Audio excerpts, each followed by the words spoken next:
Saja ke kesimpulan kita untuk diskusi hari ini, kita ke Pak Gendo dulu ya. Pak Gendo, ini bagaimana update untuk kasusnya Jering dan apakah akan ada penangguhan?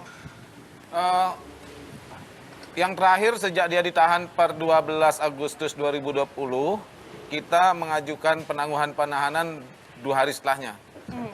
Penjaminnya ayah kandungnya dan istrinya gitu. Tapi sampai sekarang kita belum ada konfirmasi, belum ada jawaban apapun soal itu. Ada enggak usahamu nanti, ya udahlah minta maaf secara terbuka?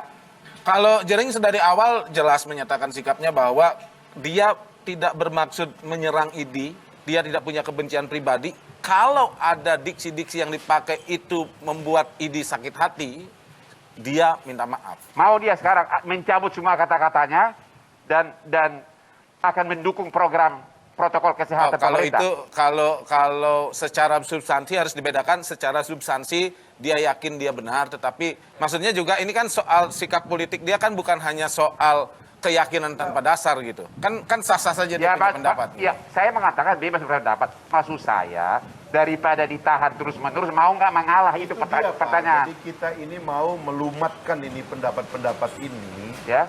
dengan ya mohon maaf ya, permintaan maaf dan sebagainya. Beliau kan clear tadi, sikapnya itu sebagai pendapatnya itu jangan dirubah Pak, biar aja.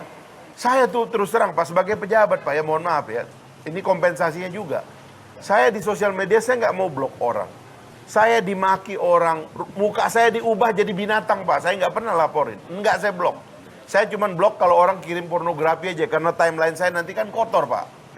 Demi dalam keadaan darurat corona, kadang ajas manfaat ditonjolkan daripada normatif hukum. Bagaimana pendapatnya? Mohon maaf Bang Uthman ya, manfaat itu dengan cara negara mencerdaskan kehidupan bangsa. Banyak jawab, banyak klarifikasi, bukan banyak tangkap orang. Nggak ada gunanya tangkap orang itu punya pegawai, orang itu bekerja. Itu nggak begitu. Itu yang saya dari dulu saya oppose dari penegakan hukum yang menganggap bahwa riuh-riuh ini dianggap hoax. Negara malas untuk menjelaskan apa yang benar dong dari versimu. Lalu kemudian negara menggunakan alat represif. Nggak boleh itu. Pak Nasir, apa kesimpulan dari Bapak? Dan ke depan gimana? Saya ada 2 poin Pak. Poin pertama bahwa tolong dicatat Pak Gendo bahwa ID, baik ID cabang atau ID mana saja, tidak punya keinginan sama sekali untuk membuat orang lain, rakyat kita itu sengsara.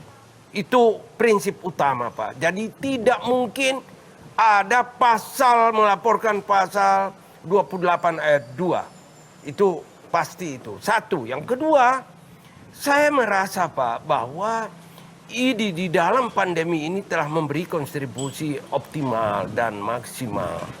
Jadi jangan ada lagi pikiran-pikiran yang datang yang sebetulnya lebih ke arah fitnah.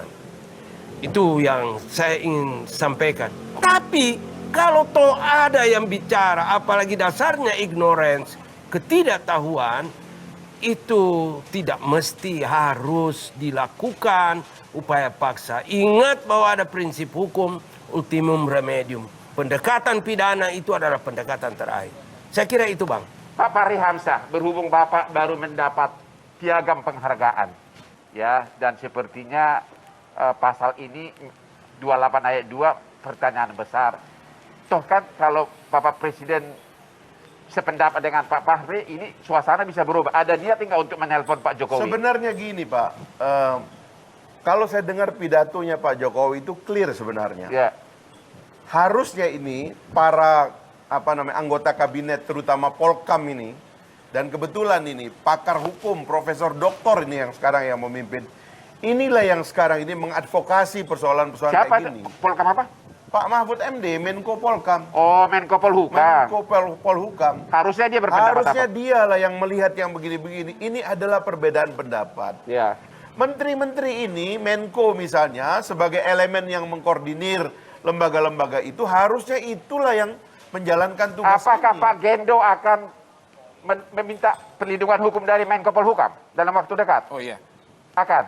Saya terus terang menginginkan agar kepemimpinan nasional Pak Jokowi pada periode kedua ini berakhir dengan baik. kembali kita merayakan kebebasan berpikir, perbedaan pendapat sebagai taman bunga yang indah yang setiap hari kita lihat dan itu membuat kita gembira. Negara harus memfasilitasi perbedaan itu dalam satu dialog yang terus-menerus. Itulah tugas negara hadir sebagai penengah dalam perbedaan-perbedaan yang ada itu. Nah, sehingga ide-ide segar dalam krisis, dalam COVID ini justru itu yang muncul. Tetapi kalau kita larang orang berbicara, tidak boleh ngomong begitu, nggak boleh meragukan ini dan sebagainya. Lalu di mana tempat supaya ide-ide dan pikiran cemerlang itu keluar dalam situasi seperti ini? Jangan yang begini, sikat ini. Nggak boleh. Biarin aja orang susah, sikat. Nggak boleh begitu. Nah, saya kira itu yang kita mesti rayakan itu, Pak Hotman. Benar-benar menjalankan demokrasi ya, Bang ya. Itu makna demokrasi Baik. kita. Oke, Bang Hotman terakhir nih kesimpulan dari Bang Hotman. Kesimpulan dari acara diskusi hari ini di Hot Room, sepertinya semua narasumber dan saya pribadi memang terdapat perbedaan yang jelas, baik secara normatif maupun secara faktual, antara pasal mengenai pencemaran nama baik, pasal 27 ayat 3, dengan pasal mengenai penyebaran kebencian atas dasar sara atau golongan. Itu dua hal yang sangat berbeda.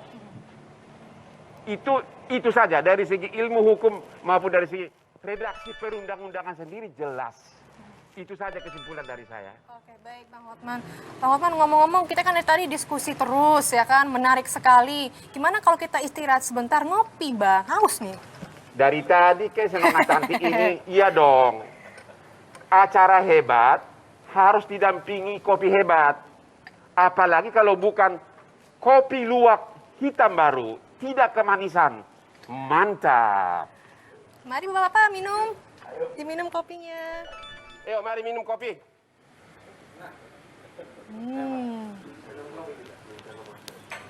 Kopi luwak memang kopi mahal. Mantap. Kritik dan pencemaran nama baik beda tipis Bang Hotman, kadang tidak timbulkan terasa kita intrigue. sudah sampai Hati-hati di jika penghujung berbicara acara. Untuk benci, itu terima maka kasih siap-siap kepada Buya semua akan narasumber yang sudah menanti. hadir untuk hari ini. Dan juga saatnya kami pamit undur diri dan jangan lupa untuk saksikan Hot Room setiap Selasa pukul 20 waktu Indonesia Barat only on Metro TV. Saya Intan Alatrino dan Uslora Hotman Paris. pamit undur diri. Awas, skip.